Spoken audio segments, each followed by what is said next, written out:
Kode rujuk, Baim Wong melunak klarifikasi minta publik tak hujat Paula Verhoeven. Netizen mengatakan, lu yang keluar-keluar mulu. Guys, kalian tau gak, Paula kan udah sedang dalam permasalahan sidang dengan Baim Wong. Dan Baim Wong mengajak Paula untuk rujuk. Dan setelah diwawancara, si Baim Wong bilang apa? Doain aja yang terbaik. Ini siapa yang gugat, siapa yang ngajak rujuk.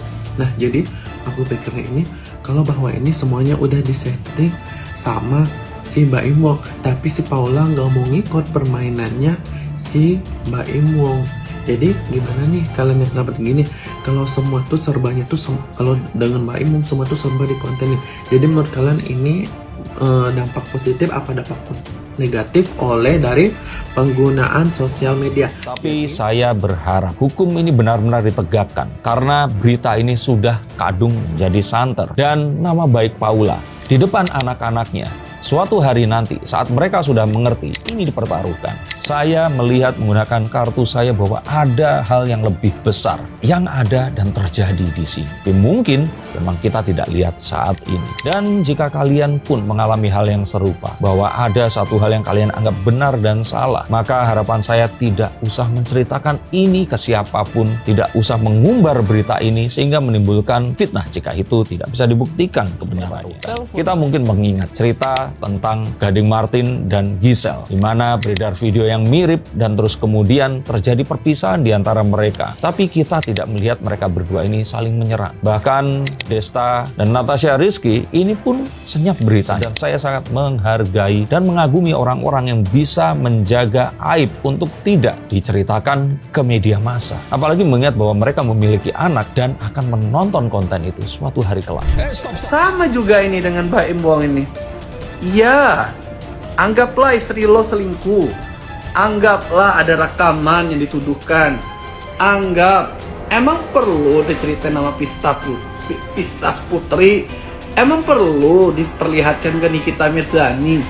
Kan gak perlu, guys. Lo suami ngapain sharing aib istri ke temen?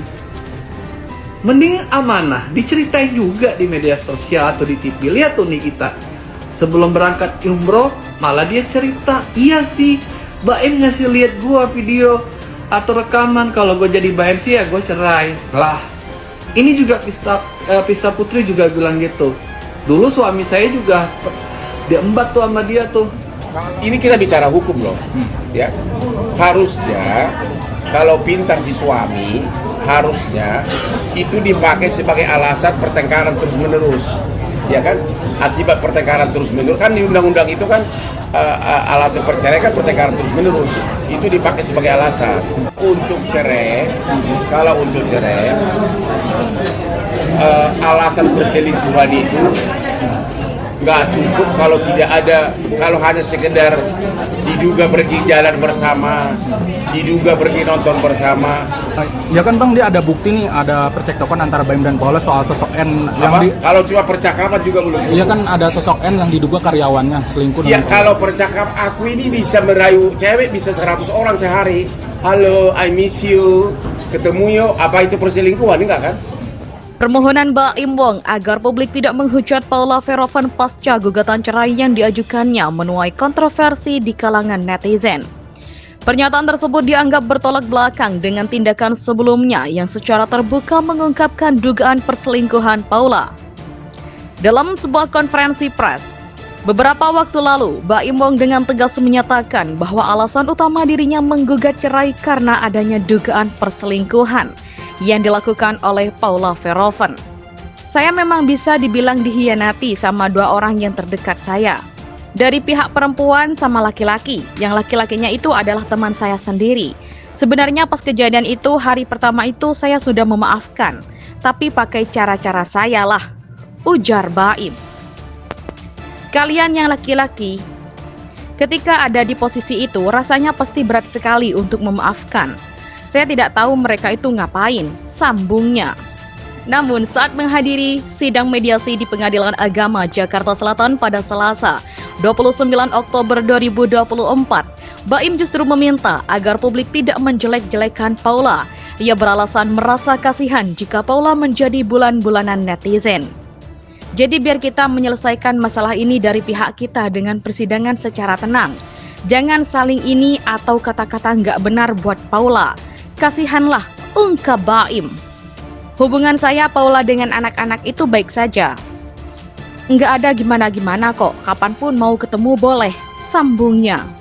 Pernyataan Baim tersebut sontak menuai beragam reaksi dari netizen. Banyak yang merasa heran dan bingung dengan sikap tidak konsisten yang ditunjukkan oleh Baim. Lah, dia sendiri yang ngomong, ujar netizen. Lu yang kuar-kuar mulu Baim, ujar netizen lain. Kok bisa gitu? Dia yang mulai, sekarang minta jangan dibahas, timpal netizen. Netizen juga ramai-ramai mengingatkan Baim pada konferensi pers yang pernah ia gelar.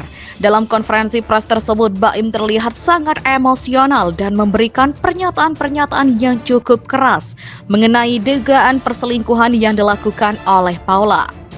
Yang gelar konferensi pers kemarin kan lunjir, mana buka aib istri sendiri, ya meskipun itu nggak tahu benar atau enggak, tulis netizen. Paula Verhoeven menghadapi proses cerai dengan Baim Wong. Di tengah proses tersebut, isu perselingkuhan Paula pun ramai dibahas. Menurut Baim Wong, Paula Verhoeven telah mengkhianatinya dan telah pisah rumah sejak November 2023. Sementara itu, Paula sendiri telah memberikan klarifikasi bahwa tudingan selingkuh itu tidak benar. Tak hanya isu perselingkuhan, Paula juga harus menghadapi perebutan hak asuh anak.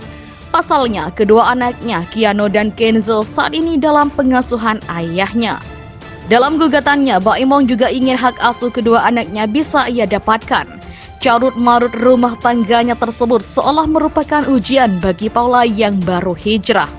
Saat menjadi bintang tamu di acara kajian Islam, Paula Verhoeven pun berbagi bagaimana caranya ia menghadapi masalah tersebut. Sahabat Tia Adistia itu menyebut bahwa hanya bisa berserah diri kepada Allah karena Allah adalah pemilik segalanya. Saya yakin Allah pasti tolong kita, jadi dengan cara Allah kita ditolong dan ternyata dari sini saya merasakan sekali bahwa Allah itu maha benar, kata Paula Verhoeven dikutip dari Instagram story-nya. Selama proses cerai berlangsung, Paula Verhoeven juga tak pernah meladeni wawancara dengan wartawan. Ia lebih memilih diam dan hanya sekali memberikan klarifikasinya lewat Instagram. Kita tidak perlu menjelaskan diri kita, orang yang mencintai kita tidak butuh itu. Orang yang membenci kita tidak akan percaya itu, kata Paula. Jadi apapun itu, kita lakukan hanya berserah diri ke Allah.